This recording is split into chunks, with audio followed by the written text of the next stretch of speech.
사도신경 신앙고백하심으로 중고등부 영상예배를 하나님께 드리겠습니다. 전능하사 천지를 만드신 하나님 아버지를 내가 믿사오며 그 외아들 우리 주 예수 그리스도를 믿사오니 이는 성령으로 잉태하사 동정녀 마리아에게 나시고 본디오 빌라도에게 고난을 받으사 십자가에 못 박혀 죽으시고 장사한 지 사흘 만에 죽은 자 가운데서 다시 살아나시며 하늘에 오르사 전능하신 하나님 우편에 앉아 계시다가 저리로서 산자와 죽은 자를 심판하러 오시리라. 성령을 믿사오며 거룩한 공회와 성도가 서로 교통하는 것과 죄를 사하여 주시는 것과 몸이 다시 사는 것과 영원히 사는 것을 믿사옵나이다. 아멘. 영상으로 드리는 중고등부 예배에 오신 여러분을 환영합니다. 이 시간 함께 다 와서 찬양에 드리실 텐데요. 우리가 정말 어둡고 힘든 상황 가운데 있더라도 정말 예배 순간만큼은 정말 기쁨으로 하나님께 드렸으면 좋겠습니다. 함께 다 와서 찬양에 찬양하시겠습니다.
나의 참의 소망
정말 우리의 오늘 함께 나눈 찬양처럼 우리 예수님은 하나님의 아들이시요 살아계신 그리스도가 되십니다.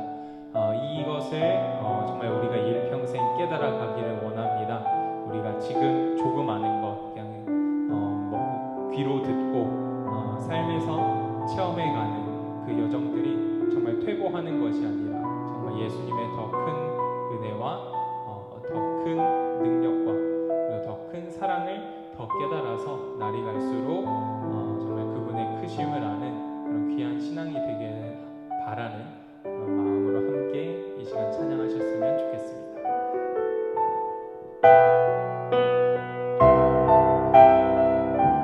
함께 찬양하시겠습니다.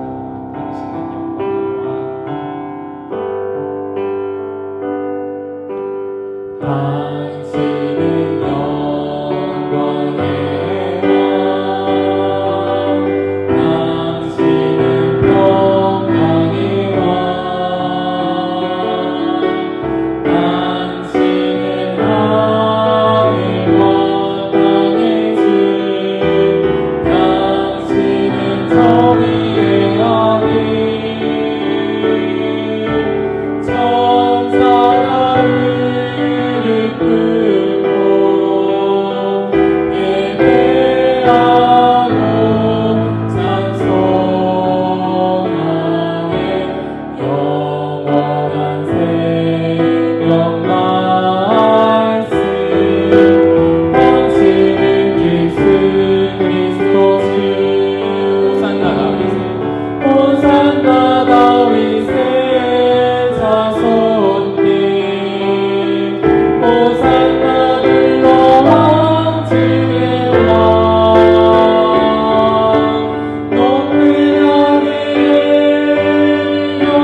왕으로 섬길 수 있게 하여 주시옵소서라는 기도의 제목으로 함께 나가셨으면 좋겠습니다.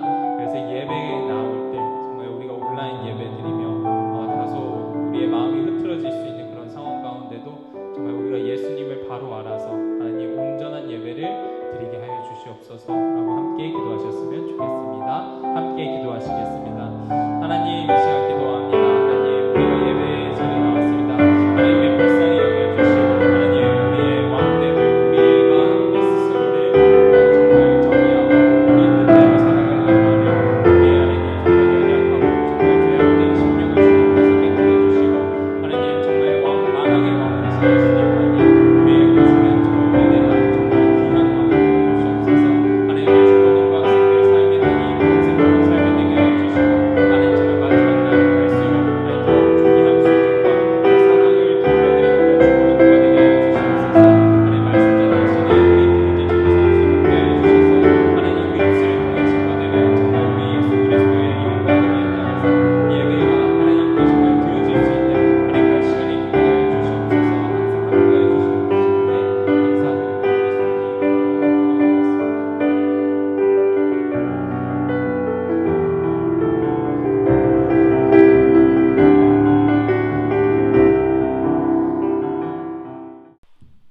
다 함께 기도드리시겠습니다. 사랑하는 하나님, 오늘도 주의를 허락하셔서 각자 속한 처소에서 예배를 드리게 해주심을 감사합니다. 어디에서 예배를 드리던 간에 예배를 드리는 모든 이들에게 동일한 풍성한 은혜와 사랑을 부어주시길 간절히 소망합니다. 예배를 교회에서 드리기 어려운 이 시기에 좋지 않은 상황을 탓하기보다는 자신의 신앙을 돌아보는 시기가 되게 하여 주시옵소서.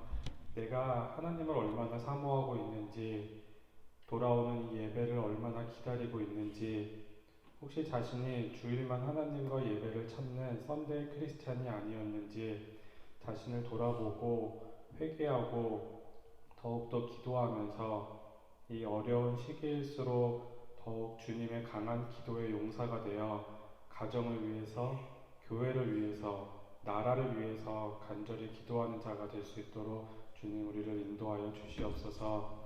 그리고 주께서도 우리 중고등부 친구들 한 명 한 명 건강을 이끌어 주시고 학업을 하는 이 중요한 시기에 바이러스로 인하여 지장을 받지 않도록 우리 친구들의 건강을 주님의 보호하심으로 지켜주시길 간절히 소망합니다. 이 시간 말씀 듣는 시간입니다. 전도사님께 주의 풍성한 은혜를 부으사 전도사님의 말씀이 능력이 있고 은혜가 넘치는 주의 말씀을 선포하게 하여 주시고 듣는 우리에게 뉘우침과 깨우침이 있는 큰 은혜를 부어 주시옵소서. 감사드리오며 이 모든 예배를 주님께 바치오며 살아계신 예수님 이름으로 기도드렸습니다. 네, 하나님 말씀 보겠습니다. 하나님 말씀은 시편 17편 1절부터 5절까지의 말씀입니다. 시편 17편 1절부터 5절까지의 말씀입니다. 제가 읽어드리겠습니다. 여호와여, 의의 호소를 들으소서. 나의 울부짖음에 주의하소서. 거짓되지 아니한 입술에서 나오는 나의 귀의 기도에 귀를 기울이소서. 주께서 나를 판단하시며 주의 눈으로 공평함을 살피소서. 주께서 내 마음을 시험하시고 밤에 내게 오셔서 나를 감찰하셨으나 흠을 찾지 못하셨사오니 내가 결심하고 입으로 범죄하지 아니하리이다. 사람의 행사로 논하면 나는 주의 입술의 말씀을 따라 스스로 삼가서 포악한 자의 길을 가지 아니하였사오며 나의 걸음이 주의 길을 굳게 지키고 실족하지 아니하였나이다. 아멘. 네, 우리 인사하고 시작할까요? 하나, 둘, 셋. 샬롬. 네, 반갑습니다. 오늘 말씀은 이제 마태복음 말씀을 나가다가요, 잠깐 다음 주에 다시 마태복음 16장을 이제 말씀을 전하고요. 오늘은 잠시 시편으로 보겠습니다. 네, 시편 오늘 말씀을 보면은요, 이 기도입니다. 다윗의 기도입니다. 우리 17편 위에 쬐끄만 글씨로 보면은 다윗의 기도라고 적혀 있잖아요. 이 17편에는 다윗의 기도라는 그런 표제가 붙어 있어요. 시편의 많은 내용들이 사실상 기도이고 찬송의 시입니다. 이 150편 가운데에 기도라는 이 제목이 붙은 것은 이 17편을 포함해서 총 5개밖에 없어요. 그 많은 시편이 기도임에도 불구하고 왜 굳이 이 몇 개의 시편에 대해서만 기도라는 이 제목이 붙여졌는지 우리는 이 정확히 알 수는 없어요. 그럼에도 불구하고 이것을 그냥 다윗의 시라고 하지 않고 그냥 다윗의 기도라고 했을 때에 우리는 이것을 알 수 있어요. 다윗은 기도하는 사람이구나 하는 것을 우리는 알 수가 있습니다. 다윗은 왕이지만 항상 하나님 앞에 무릎을 꿇는 그런 기도하는 사람이었고, 그리고 성령님께서 그의 기도에 기도하는 사람이었어요. 그래서 그의 기도에 대해서 어떤 것들은 기도라는 표제 아래서, 기도라는 그 제목 아래에 성경으로 기록하기를 기뻐하셨습니다. 우리 하나님께서는. 그렇다면 여러분, 우리의 기도를 하나님께서 기록한다고 한번 생각해 보신 적 있나요? 우리 하나님께서는 우리의 기도를 어떻게 들으시고 어떻게 기록을 해 놓으실까요? 그 기도는 얼마나 많은 하나님 사람들의 마음에 깊은 감동을 줄 수 있는 그런 기도일까요? 다윗의 기도는 모든 성도를 향하신 하나님의 말씀이 되었어요. 이렇게 다윗의 기도가 17편 전체가 그 기도가 되어서 그것을 읽는 많은 사람들의 마음에 울림이 되었다는 거예요. 우리는 오늘 성령님께서 기록하신 다윗의 기도를 통해서 우리에게 주시는 하나님의 메시지를 분명하게 들을 수 있기를 간절히 바랍니다. 기도를 경험한 사람인 다윗을 통해서 하나님이 가르쳐주신 우리 메시지가 어떤 것인지 본문을 통해서 보도록 합시다. 오늘 이 17편을 보면은 이 1절부터 5절까지만 읽었지만 실상 전체를 우리가 다 볼 수가 있어야 돼요. 이 기도를 하는 다윗 상황은 매우 절박한 상황이었던 것 같아요. 그는 1절에서 이렇게 하나님께 말씀을 하죠. 들으소서, 주의하소서, 귀를 기울이소서. 이런 말로 하나님께 부르짖습니다. 루터라고 이제 곧 우리 10월 달이면 종교개혁이 있는데 이 종교개혁을 이룬 그런 루터라는 이 분이 이렇게 말했어요. 3번이나 반복되는 이 동사들을 볼 때 시편 기자가 다윗의 그 감정에 복받쳐서 열정을 다해서 울부짖는 눈물을 다해 기도하는 것을 볼 수가 있다라고 그렇게 이야기를 했습니다. 그리고 다윗은 자기를 압제하고 자기의 목숨을 노리는 원수들의 쫓김을 받고 있다라고 합니다. 다윗은 그의 동료들이 걸어가는 것을 애워싸 노려보고 땅에 넘어뜨리려고 기회만 엿보는 사람들을 보고 있었어요. 그것을 보면 10절에 보면 그 상황, 절박한 상황들을 볼 수가 있어요. 그러니까 적들이 눈앞에 있는 상황이었던 거예요. 그 적들의 잔인성은 마치 우리 11절을 보면 마치 어떤 것과 같냐면 움켜진 것을 찢고 은밀한 곳에서 엎드려서 사냥감을 노려보는 사자와 같다. 여러분 생각해 보세요. 사자가 내가 모르는 사이에 어떤 거대한 사탄이 숨어서 나를 노려본다고 생각을 해보세요. 얼마나 무섭겠습니까? 다윗은 그런 절박한 상황에 있었다는 것입니다. 어떤 학자는 이 시편의 이 기도를 하던 상황이 다윗이 쫓기는 중에도 이 그랄성에서 블레셋성을 지켜주었지만 이 그일라 사람들이 배신으로 다시 광야로 쫓겨나고 또 거기서 또 밀고를 당해서 또 광야로 도망해야 됐던 때가 아닌가 하는 추측을 합니다.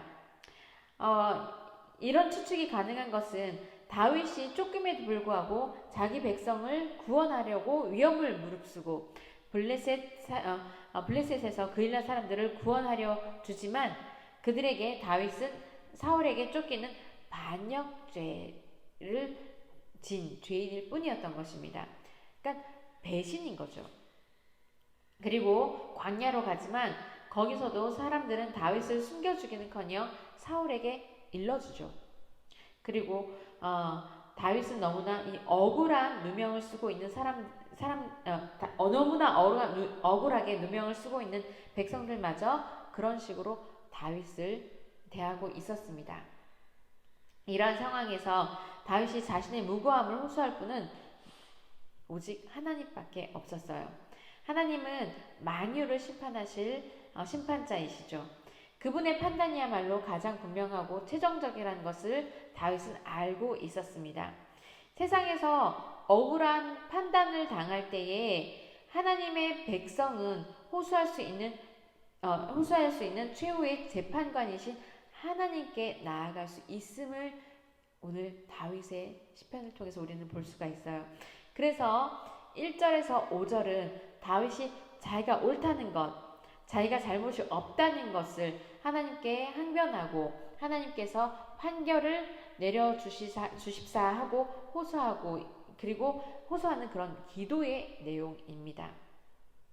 우리 2절을 보면은 나를 판단하시며 라고 하는 말은 실제로 다윗의 감정은 실제로 재판정에서 판결을 내려달라는 그런 요청인 거예요. 잘잘못을 가려달라는 거죠. 그런데 이 호소의 내용은 결국에는 다윗은 하나님 저는 정말 죄가 없어요. 무고해요. 잘못이 없습니다. 하는 것이에요.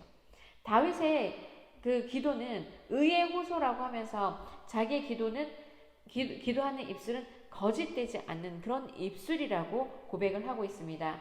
그리고 또 주께서 내 마음을 시험하시고 밤에 내게 오시어서 나를 감찰하셨으나 흠을 찾지 못하셨사오니 내가 입으로 범죄하지 아니하리이다. 그렇게 다윗은 하나님 앞에 고백을 하고 있습니다.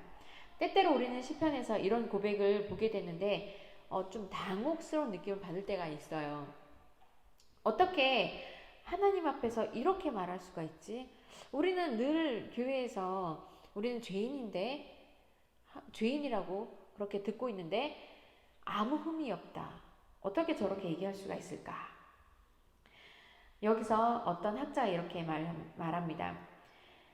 내가 옳다라는 그런 확신은 나는 의로운 사람, 선한 사람이다 라는 그것을 확실하게 구분을 해야 한다라고 합니다. 다윗은 자신이 죄 없는 의인이라고 말하는 것이 아니라 지금 사람들이 자기를 반역죄인으로 보고 있는 그 점에서 나는 잘못이 없다, 자신 옳다라고 항변을 하고 있는 거예요. 우리는 이 시편을 읽을 때에 그 부분을 잘 구분해야 합니다. 즉, 한 사람의 인격에 대한 말이 아니라 어떤 특정 사항에 대한 말인 거죠. 이 사건에서 다윗은 자신은 무죄입니다 라고 고백을 하는 거예요. 3절에서 시험과 감찰 이런 단어는 금속을 테스트하고 불로 재련하는 것을 의미하는 단어인데 다윗은 내 마음을 샅샅이 뒤져보시고 밤새도록 신문하시고 불에 달구어서 그렇게 보셔도 나쁜 것이 내 입에서 나왔습니까? 하는 그런 말입니다. 그런데 여기서 다윗은 마치 하나님이 계신 성전에 와서 자기 의로움을 죄가 없어야 하는 그 의로움을 호소하면서 하나님의 판결을 구하는 그런 모습을 하나님께 기도하고 있습니다. 그래서 3절에는 밤에 내게 오시어서 라고 말하는데 그는 그 밤에 하나님께서 자기에게 오셔서 자기 마음을 다 살피시고 아침에는 자기의 의로움을 입증해 주십시오 하는 그런 마음입니다. 다윗의 이 기도는 우리가 요한 1서에 보면은 이 구절을 생각하게 해요. 사랑하는 자들아, 만일 우리 마음이 우리를 책망할 것이 없으면 하나님 앞에서 담대함을 얻고 하는 이 구절을 생각하게 해요. 기도하는 사람의 양심에 거짓됨이 있다면 어떻게 우리가 우리의 중심을 꿰뚫어 보시는 하나님 앞에 나아가서 이렇게 기도할 수가 있겠습니까? 잠언에서도 말씀하십니다. 악인의 제사는 여호와께서 미워하셔도 정직한 자의 기도는 그가 기뻐하시느니라. 그렇게 잠언은 말씀하고 있습니다. 성경이 일관되게 강조하는 것은 하나님과 우리 사이에 가로막는 것은 그 죄라는 거예요. 걸림돌이 바로 죄라는 거예요. 여호와의 손이 짧아 구원하지 못하심도 아니요 귀가 둔하여 듣지 못하심도 아니라 오직 너희 죄악이 너희와 너희 하나님 사이를 갈라놓았고 너희 죄가 그의 얼굴을 가려서 너희에게 듣지 않으시게 함이니라. 이렇게 성경에 또 말씀하고 있습니다.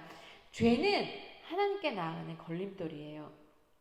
4절 5절을 보시면 사람의 행사로 논하면 나는 주의 입술의 말씀을 따라 스스로 삼가서 포악한 자의 길을 가지 아니하였사오며 나의 걸음이 주의 길을 굳게 지키고 실족하지 아니하였나이다. 여기서 보면은 우리는 참으로 하나님의 은혜를 받은 사람, 그래서 하나님께 나아가서 기도할 줄 아는 사람은 죄를 미워한다는 것을 우리는 또 볼 수가 있어요.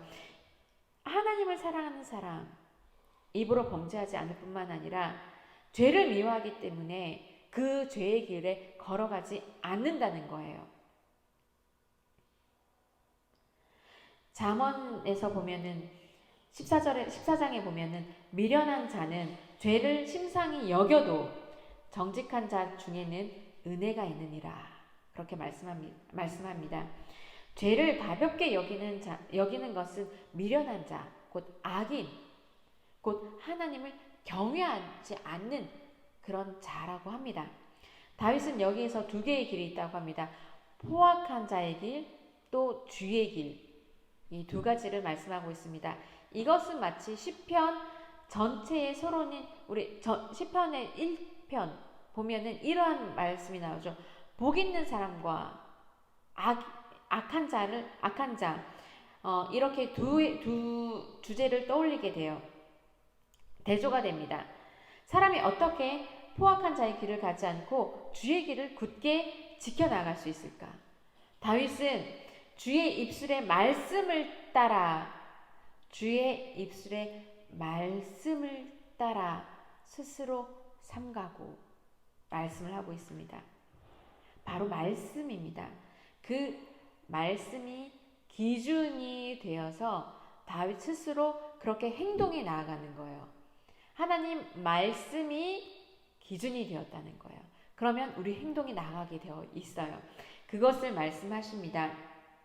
우리는 하나님의 말씀이 필요하다는 그 다윗의 말처럼 우리에게도 이렇게 이 하나님 말씀이 우리에게 늘 있어야 돼요. 그것을 여러분 기준을 삼고 세상을 나아가실 때에 실족치 않고 나아가는 발걸음, 죄에 대하여 실족치 않고 나아가는 발걸음이 되고 입으로도 그 삶과 말을 지키는 악한 말을 내뱉지 않는 그런 주의 사람들이 될 수 있습니다.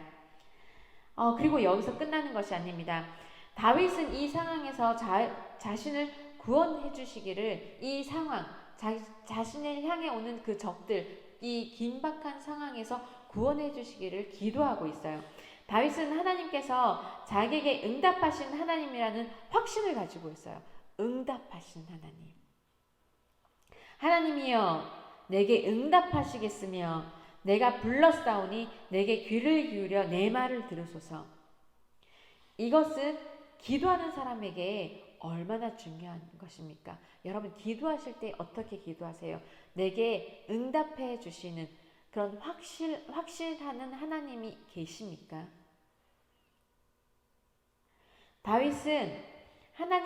하나님은 다윗의 기도에 응답하시는 하나님이라는 그런 확신이 다윗으로 하여금 이 절박한 상황에서 하나님께 나아가게 한 거예요. 그가 이렇게 하나님께 대한 확신을 가진 근거는 바로 언약이에요. 언약. 하나님의 언약. 하나님은 우리 창세기 때부터 우리에게 언약, 약속을 하시는 하나님이신 거예요. 그 약속을 하나님이 우리에게 맺으신 약속, 그 언약을 이루시기 위해서 하나님은 예수 그리스도를 보내주셨고 또 다시 오신다는 그 언약에 충실하신 하나님인 거예요. 죽게 피하는 자들을 그 일어나 치는 자들에게 오른손으로 구원하시는 주여, 주의 기이한 사랑을 나타내소서.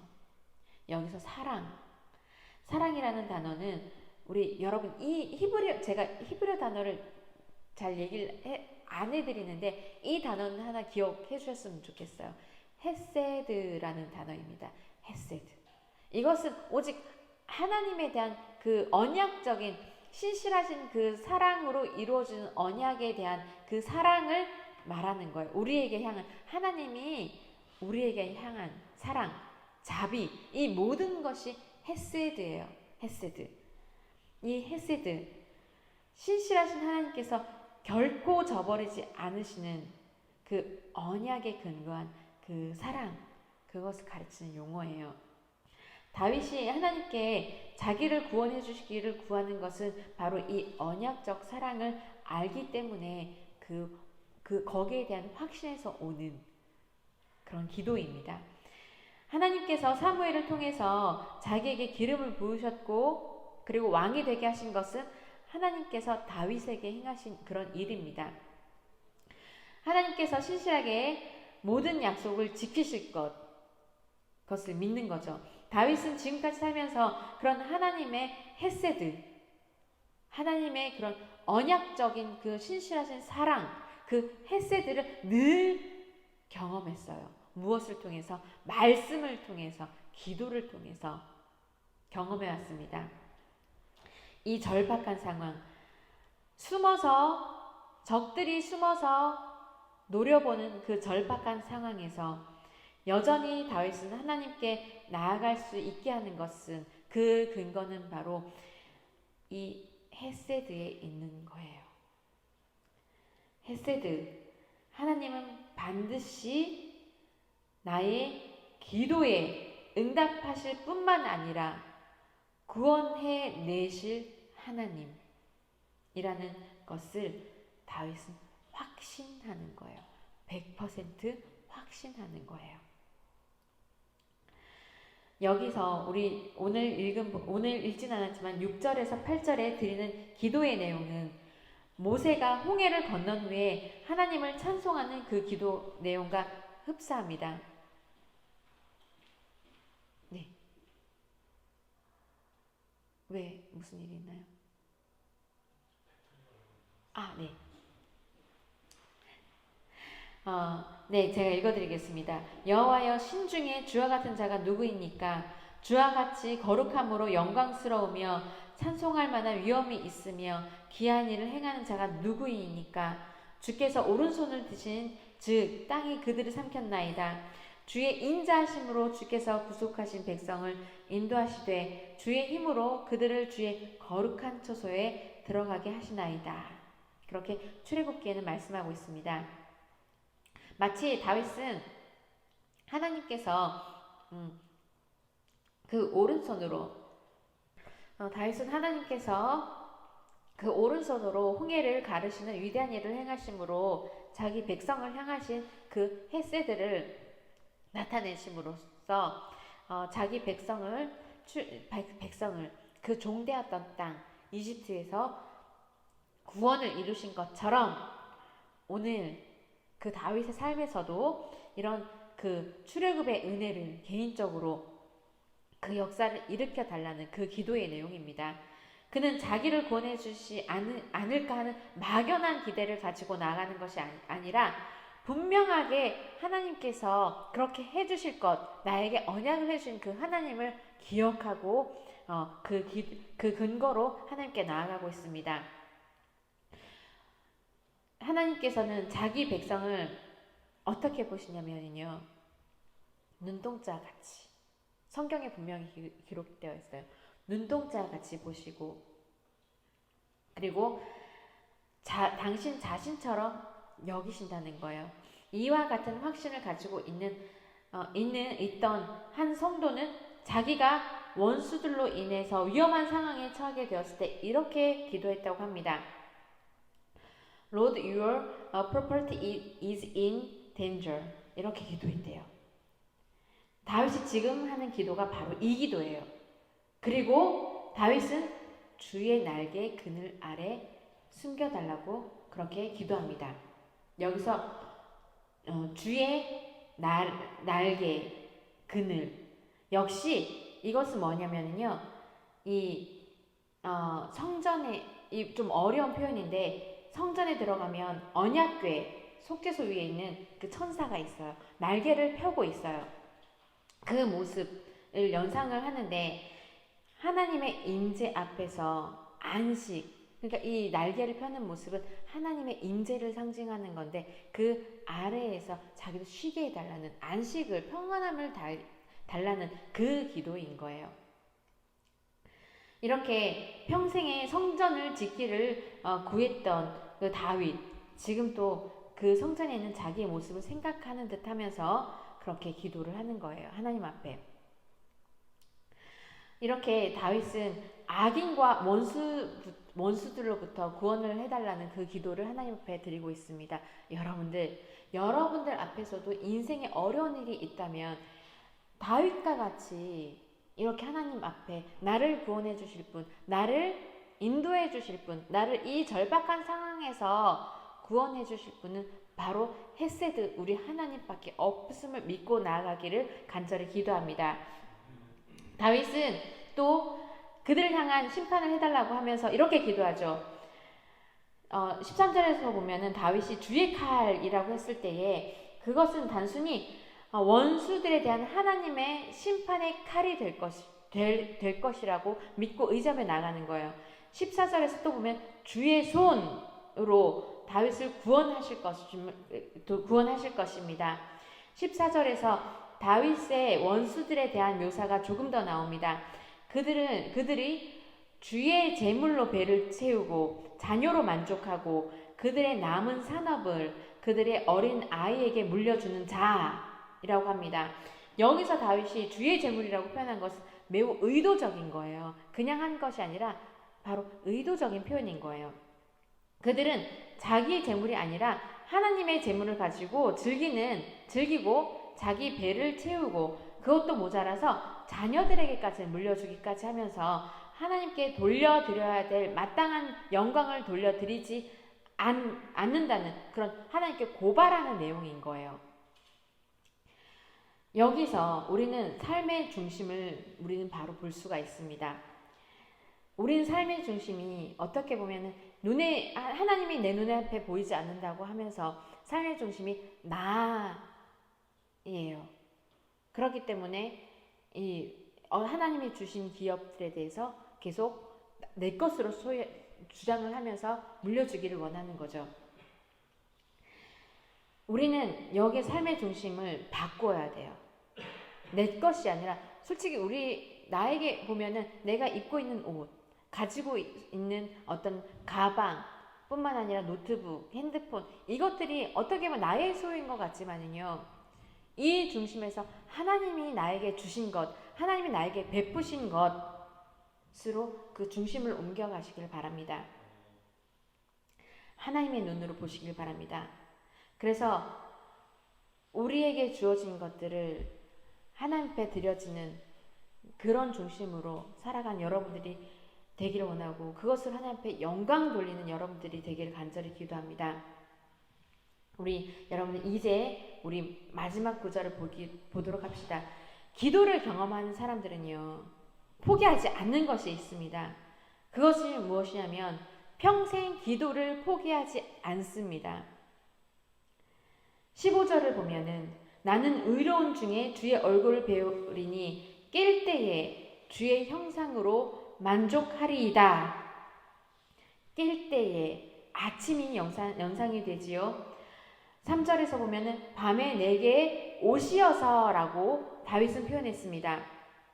물론 이 깰 때에 이것은 우리가 어떤 부활을 생각할 수도 있지만 밤새도록 하나님께 기도하기 위해서 성전 내에 있다가 이제 주의 그 평안히 쉬는 그 은혜를 누리다가 하나님 안에서 밤새도록 하나님 안에서 그 은혜를 누리다가 이제 아침이 되어서 깰 때에 자기의 모습이 주의 형상을 보고 만족할 것이라는 그 기대를 가지고 있는 거예요. 여러분들 얼마나 복된 인생이에요. 밤새도록 하나님과 동행하는, 그렇다고 설잠을 잔다는 것이 아니라 하나님 품속에서 그 잠을 자다가 탁 깨었는데 하나님의 그 임재를 고스란히 느끼는, 주의 형상을 고스란히 느끼는 그것으로 아침을 맞는 거예요. 어떻게 이런 복된 인생을 누릴 수가 있겠습니까? 그런 다윗의 상황을 보세요. 원수들이 주위에 진치고 있는 상황인데도 그 은혜를 누리고 있습니다. 기도로 그 은혜를 누리고 있습니다. 다윗은 그 상황에서도 자신의 그 기도를 붙잡고 있고 기도하는 사람이라는 거죠. 그는 자기의 기도가 죽기를 원치 않았어요. 그래서 누가 뭐라고 하든지 다윗 자신은 그 결심한 대로 입으로 범죄하지 않으려고 했고 주의 말씀을 따라 주의 길을 굳게 지키길 원했습니다. 많은 이스라엘 사람들이 다윗을 배반하고 사울의 편에 설지라도, 모든 국민이 사울 왕과 함께 다윗이 반역죄인이라고 여긴다고 할지라도 다윗 자신은 그 주의 길을 굳게 지키겠다고 말합니다. 그는 기도의 체험을 아는 사람이었던 거죠. 15절의 기도, 고백은 기도의 체험을 아는 사람만이 할 수 있는 그런 고백입니다. 주의 얼굴을 뵙고 깰 때에 주의 형상으로 만족하는 그런 사람들이 할 수 있는 말입니다. 다윗은 이것을 잃고 싶지 않았어요. 어떤 희생을 치른다고 해도, 대가를 치른다고 할지라도 그것을 잃고 싶지가 않았어요. 기도는요, 하나님과 내가 나누는 대화입니다. 기도를 하다 보면은요, 하나님의 마음이 내 마음에 주어지게 되었습니다. 하나님의 뜻을 알 수가 있습니다. 그래서 다윗이 이렇게 이야기를 하죠. 말씀을 하나님께 고백을 하죠. 내 입술로 범죄치 아니하고 주의 말씀에 따라 스스로 삼가 죄인의 길로 가지 않았다고 그렇게 고백을 하죠. 이것은 기도를 아는 사람, 하나님의 뜻을 아는 사람, 기도로 말미암아, 말씀으로 말미암아 그 체험을 통해서 그것이 얼마나 값진 것을 알기 때문에 그렇게 고백할 수가 있는 것입니다. 우리 사랑하는 중고등부 친구 여러분들, 어떤 학자는 이렇게 말했습니다. 기도는 믿음의 최상의 실천이며 우리는 이것을 통해 매일 하나님의 은혜를 받는다. 이렇게 말씀하셨습니다. 여러분들도 그 기도의 맛을 알기를 늘 구하시길 바랍니다. 그것을 통해서 하나님을 경험하시길 바랍니다. 그 기도의 맛을 아는 자만이 다윗처럼 말할 수 있는 것입니다. 우리 모두가 이런 고백을 다윗과 함께 할 수 있기를 간절히 기도합니다. 기도를 맛본 사람들, 그래서 기도를 포기하지 않는 그런 사람이 되시기를, 그리하여 하나님의 뜻을 알아, 하나님의 마음을 알아 세계 곳곳에서 하나님의 일꾼으로 쓰임받는 우리 모두가 되기를 간절히 기도합니다. 우리 함께 찬양하겠습니다.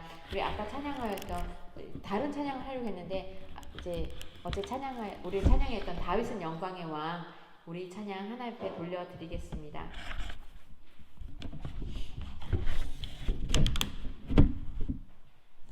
함께 찬양하겠습니다. 당신은 영광의 왕, 당신은 평강의 왕, 당신은 하늘과 땅의 주, 당신은 정의의 아들. 천사가 무릎 꿇고 예배하고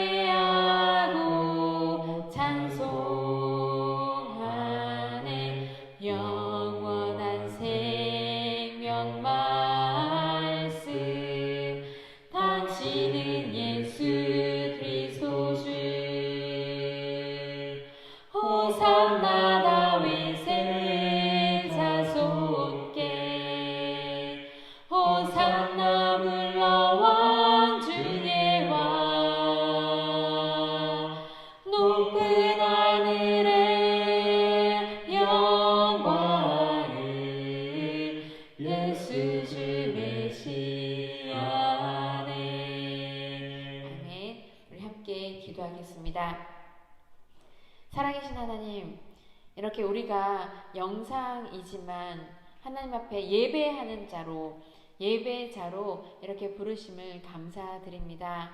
하나님, 이렇게 이 코로나가 장기적으로 지속이 되면서 혹 우리 마음에 이 사탄이 틈타 들어와서 예배에 대해서 혹 회방하여 예배 시간에 대해서 우리가 자꾸만 중요하게 생각하는 것은 아닌지, 또한 기도 생활을 또한 더디하게 하는 것은 아닌지 우리의 이 영적인 모습을 되돌아보게 됩니다.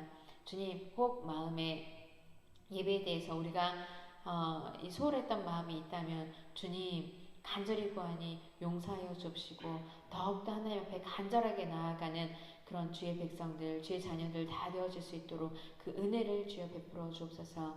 하나님, 오늘 우리 다윗의 기도와 같이 기도를 경험하는 자가 되기를 간절히 소원합니다.